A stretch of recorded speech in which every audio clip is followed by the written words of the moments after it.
नमस्कार, आप देख रहे हैं के न्यूज नेशनल और मैं हूं आपके साथ में शोभित पाठक। रुक करते हैं महत्वपूर्ण सुर्खियों पर। तालिबानी सेना ने अफगानिस्तान की राजधानी काबुल में अमेरिकी गाड़ियों और रूसी हेलीकॉप्टरों के साथ शक्ति प्रदर्शन किया।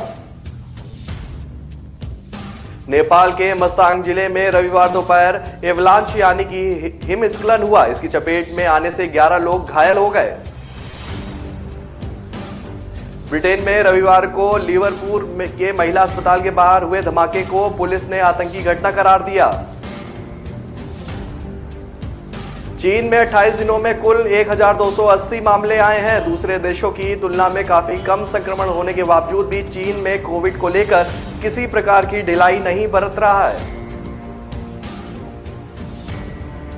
टीम इंडिया के ऑलराउंडर हार्दिक पांड्या की 5 करोड़ की 2 घड़ियों को कस्टम विभाग ने जब्त कर लिया। तालिबानी सेना ने अफगानिस्तान की राजधानी काबुल में अमेरिकी गाड़ियों और रूसी हेलीकॉप्टरों के साथ शक्ति प्रदर्शन किया। परेड के जरिए तालिबान ने दिखाया कि कैसे उसने एक विद्रोही गुट से एक स्थानीय सेना में खुद को तब्दील कर लिया है। इसी साल अगस्त में अमेरिकी सेना की वापसी के बाद पीछे छोड़े गए हथियारों का यह इस्तेमाल तालिबान कर रहा है। रक्षा मंत्रालय के प्रवक्ता इनायतुल्लाह ख्वारजमी ने कहा कि परेड 250 नए प्रशिक्षित सैनिकों के ग्रेजुएशन से जुड़ी हुई थी। परेड में अमेरिकी निर्मित M117 बख्तरबंद सुरक्षा वाहन भी शामिल थे। तालिबानी लड़ाकों के हाथ में M4 असॉल्ट राइफल थी। ऊपर Mi-17 हेलीकॉप्टर गश्त कर रहे थे।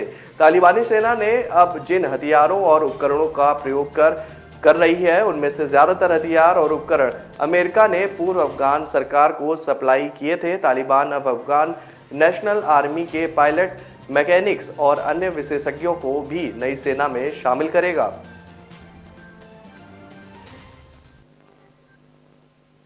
नेपाल के मस्तांग जिले में रविवार दोपहर एवलांच यानी कि हिमस्खलन हुआ। इसकी चपेट में आने से 11 लोग घायल हो गए। इनमें 7 स्थानीय स्कूल के छात्र हैं। स्थानीय लोगों का कहना है कि जैसे ही पहाड़ों से एवलांच नीचे की तरफ आना शुरू हुआ, लोग यहां से भागे। इसके बाद लोगों ने सुरक्षित स्थानों पर पनाह ली। रिपोर्ट के मुताबिक एवलांच का प्रभाव करीब 30 मिनट रहा। फिलहाल किसी जनहानि की खबर नहीं है। ज्यादातर घायल एक लोकल स्कूल के छात्र हैं। एक स्थानीय अधिकारी ने न्यूज एजेंसी से बातचीत में बताया कि यह एवलांच टुकचुए पहाड़ी से शुरू हुआ और जनदर्शा अमर सिंह हाई स्कूल की तरफ बढ़ा। इस वक्त स्कूल में क्लासेस चल रही थी। पुलिस की एक टीम को मौके पर भेजा गया। पिछले साल भी नेपाल के अन्नपूर्णा पर्वतमाला क्षेत्र में एवलांच आया था। इस दौरान 150 से ज्यादा लोगों को बचाया गया था। इनमें से ज्यादातर पर्यटक थे। इसमें दक्षिण कोरिया और जापान के टूरिस्ट ज्यादा थे। अन्नपूर्णा हिमालय की सबसे ऊंची चोटी में से एक है। हिमस्खलन के वक्त सबसे ज्यादा दिक्कत उन इलाकों में होती है जहां आवागमन के साधन कम है। चूंकि एवलांच के वक्त मौसम खराब रहता है, लिहाजा इस वक्त हेलीकॉप्टर की मदद लेना भी मुश्किल हो जाता है। ब्रिटेन में रविवार को लिवरपूल के महिला अस्पताल के बाहर हुए धमाके को पुलिस ने आतंकवादी घटना करार दिया है। सुबह करीब 11 बजे हुए धमाके में एक व्यक्ति की मौत हो गई। धमाका एक टैक्सी में हुआ। इसका ड्राइवर एक ब्रिटिश नागरिक डेविड पेरी था। धमाके से पहले वो टैक्सी से बाहर कूद गया था। कूदने से पहले उसने टैक्सी को लॉक कर दिया था।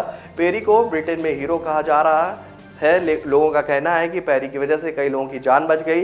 हालांकि खुद पेरी घटना से गंभीर रूप से घायल है। लिवरपूल हॉस्पिटल के बाहर ब्लास्ट के बाद पुलिस ने फौरन चारों तरफ बैरिकेडिंग कर दी थी। इसके बाद सर्च ऑपरेशन शुरू हुआ और कुछ ही देर में 3 लोगों को गिरफ्तार कर लिया गया। कार में मौजूद पैसेंजर की मौत हो गई थी। ड्राइवर पेरी गंभीर रूप से घायल है।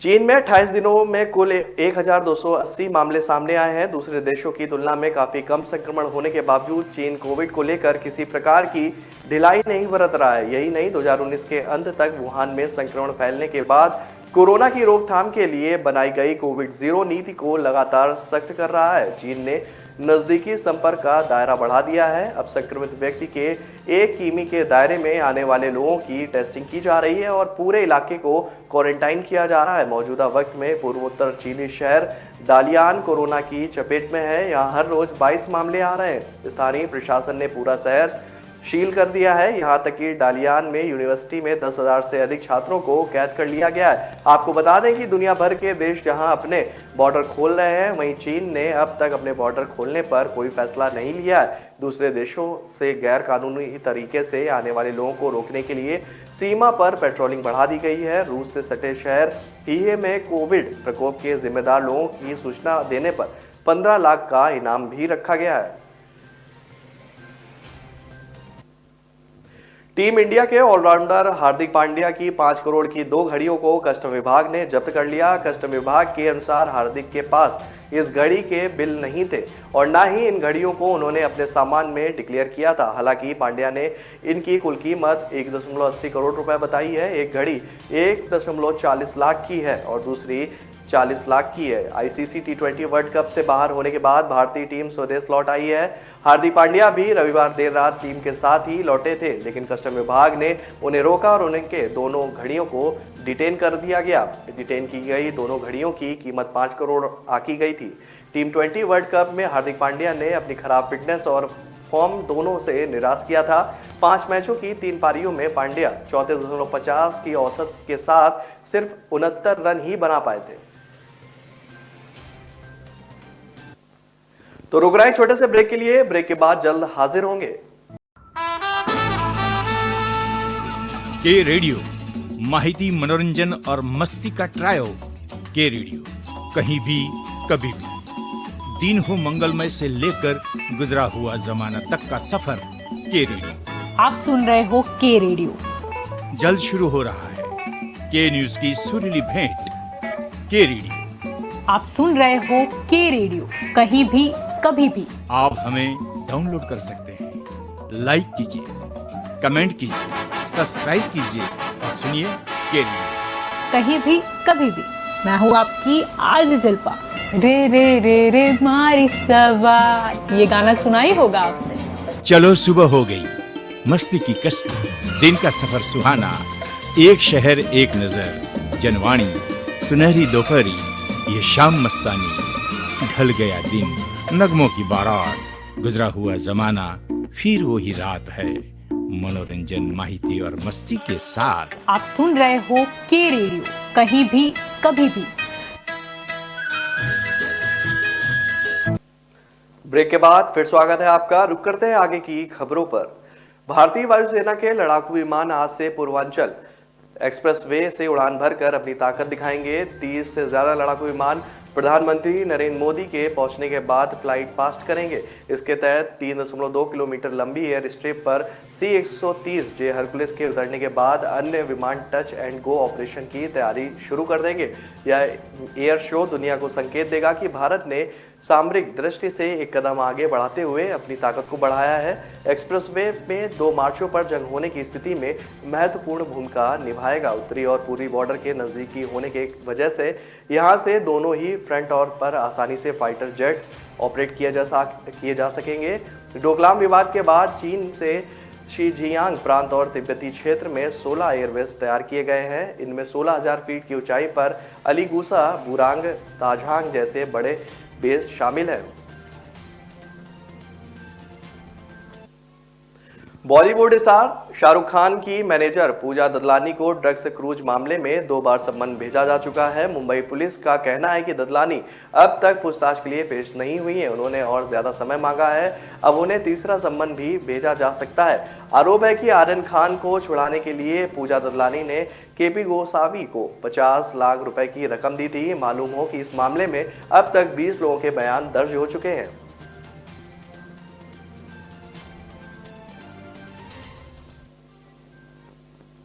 मुंबई में सोमवार देर रात 9 बजे मोबाइल और होम अप्लायंस बनाने वाली कंपनी सैमसंग के सर्विस सेंटर में आग लग गई। यह सर्विस सेंटर कांजूर मार्ग इलाके के हेवी इंडस्ट्रियल एस्टेट में है।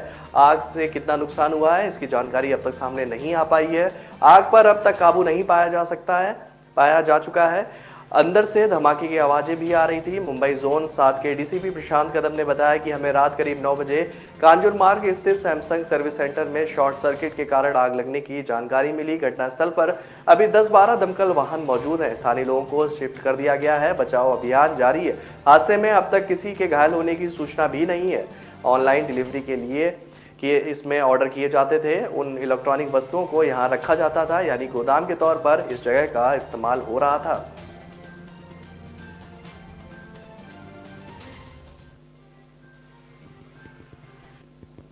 सुप्रीम कोर्ट ने पॉल्यूशन की समस्या पर केंद्र और दिल्ली सरकार को फटकार लगाई है। कोर्ट ने प्रदूषण के मसले पर सुनवाई के दौरान दोनों सरकारों से कहा कि वे जल्द से जल्द प्रदूषण को रोकने के लिए सख्त कदम उठाए। कोर्ट ने दिल्ली सरकार से मंगलवार तक जवाब मांगा है। वहीं केंद्र सरकार ने कहा है कि आपात बैठक बुलाएं और दिल्ली, पंजाब और हरियाणा सरकारों को एक साथ बैठाकर प्रदूषण की समस्या का हल निकालें। सुनवाई के दौरान केंद्र सरकार ने सुप्रीम कोर्ट को बताया कि दिल्ली और उत्तरी राज्यों में वर्तमान में पराली जलाना प्रदूषण का प्रमुख कारण नहीं है, क्योंकि यह प्रदूषण में केवल 10% योगदान देता है। सुप्रीम कोर्ट ने केंद्र और राज्य सरकार से मंगलवार शाम तक जवाब मांगा है कि किन उद्योगों को रोका जा सकता है, किन वाहनों को चलने से रोका जाएगा और किन बिजली संयंत्रों को रोका जा सकता है और आप अब तक के वैकल्पिक बिजली कैसे उपलब्ध करा सकते हैं। साथ ही अन्य मुद्दों पर भी चर्चा की गई।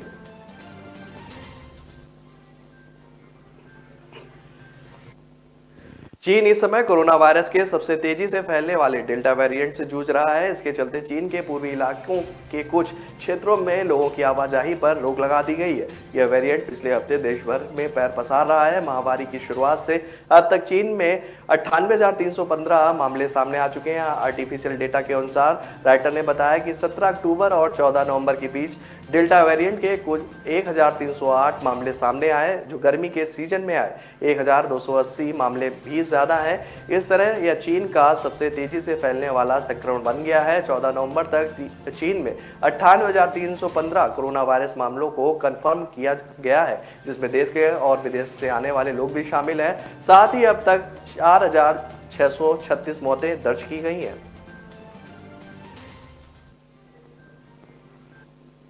तो रुक रहे हैं छोटे से ब्रेक के लिए। ब्रेक के बाद जल्द हाजिर होंगे।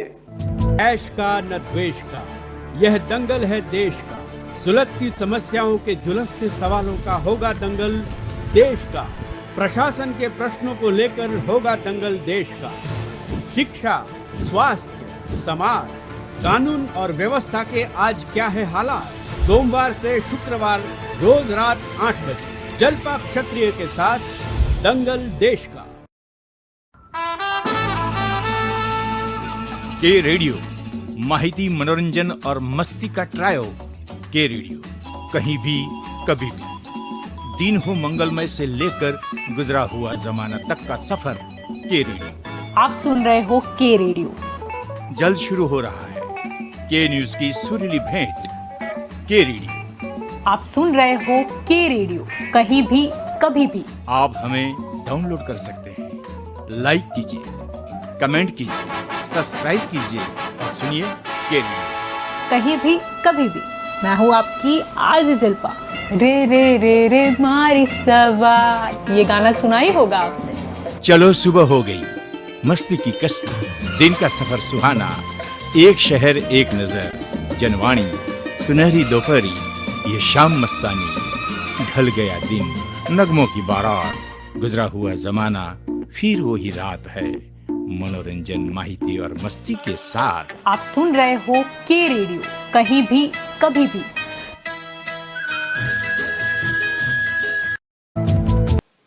ब्रेक के बाद फिर स्वागत है आपका। रुक करते हैं आगे की खबरों पर। पेट्रोल डीजल के ऊंचे दामों पर वित्त मंत्री निर्मला सीतारमण ने सोमवार रात में एक प्रेस कॉन्फ्रेंस में कहा कि लोगों को अपने राज्य की सरकार से पूछना चाहिए कि उनमें पेट्रोल डीजल की दरों में कटौती क्यों नहीं की। उन्होंने कहा कि केंद्र सरकार ने एक्साइज ड्यूटी में कटौती के बाद राज्य सरकार से भी वैट में कटौती की मांग की थी। अब यह लोगों को उन पार्टियों से पूछना चाहिए जिन्होंने वोट दिया था। पेट्रोल और डीजल की बढ़ती कीमतों से लोगों को राहत देने के लिए केंद्र सरकार ने 3 नवंबर को पेट्रोल पर 5 रुपए और डीजल पर 10 रुपए एक्साइज ड्यूटी घटाई थी। इसके बाद कर्नाटक, पुडुचेरी, मिजोरम, अरुणाचल प्रदेश, मणिपुर, नागालैंड, त्रिपुरा, असम, सिक्किम, बिहार, मध्य प्रदेश, गोवा, गुजरात, दादरा एवं नागर हवेली, दमन एंड दीव, चंडीगढ़, हरियाणा, हिमाचल प्रदेश, जम्मू कश्मीर, उत्तराखंड, उत्तर प्रदेश और लद्दाख में इस वैट में कटौती कर चुके हैं। शेयर बाजार में आज 37 पॉइंट्स गिरावट के साथ खुला। बॉम्बे स्टॉक एक्सचेंज का सेंसेक्स 60,755 पर खुला, जबकि कल यह 60,718 पर बंद हुआ था। अभी यह 60,587 पर कारोबार कर रहा है। नेशनल स्टॉक एक्सचेंज का निफ्टी 18,127 पर खुला। इसने 18,063 का निचला स्तर जबकि 18,132 का ऊपरी स्तर बनाया।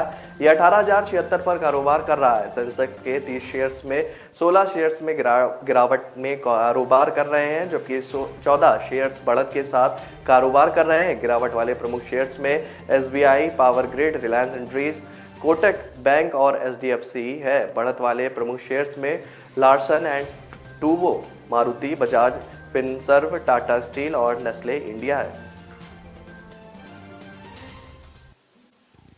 राजस्थान में रीट रिजल्ट के बाद अब तृतीय श्रेणी के 31,000 शिक्षकों की भर्ती प्रक्रिया शुरू होगी। इसके जल्द ही थर्ड ग्रेड अध्यापक भर्ती की विज्ञप्ति जारी होगी। इसमें लेवल 1 और 16,000 और लेवल 2 में 15,000 पदों पर शिक्षकों की भर्ती की जाएगी। अब तक विषय वर्गीकरण को लेकर कोई फैसला नहीं हुआ है। वहीं इस बार रीट में पात्र अभ्यर्थियों को भर्ती फॉर्म भरते समय रीट मार्कशीट समेत अपने डॉक्यूमेंट स्कैन कर अपलोड करने होंगे। इसके बाद बीकानेर माध्यमिक शिक्षा निदेशालय अभ्यर्थियों की मेरिट जारी करेगा, जिसका फाइनल कट ऑफ भी जारी होगा। इसी मेरिट के आधार पर राजस्थान में शिक्षकों की भर्ती होगी।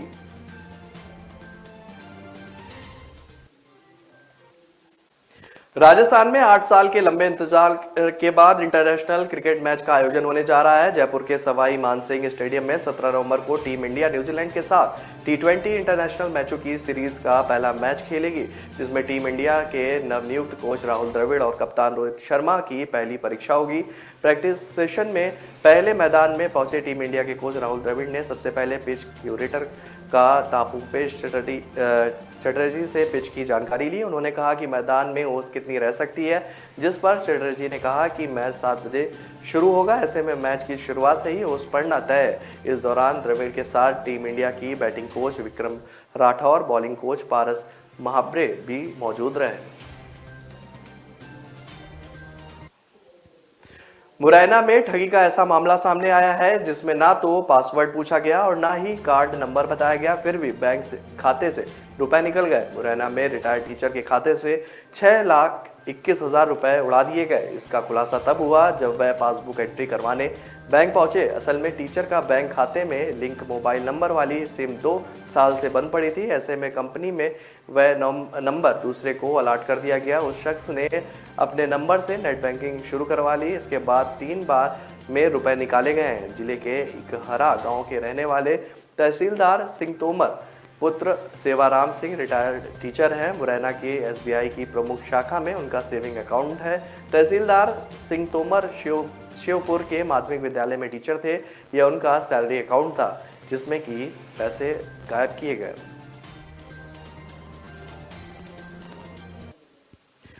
तो फिलहाल मेरे साथ इस बुलेटिन में इतना ही। आगे की खबरों के लिए बने रहिए के न्यूज़ नेशनल के साथ। नमस्कार।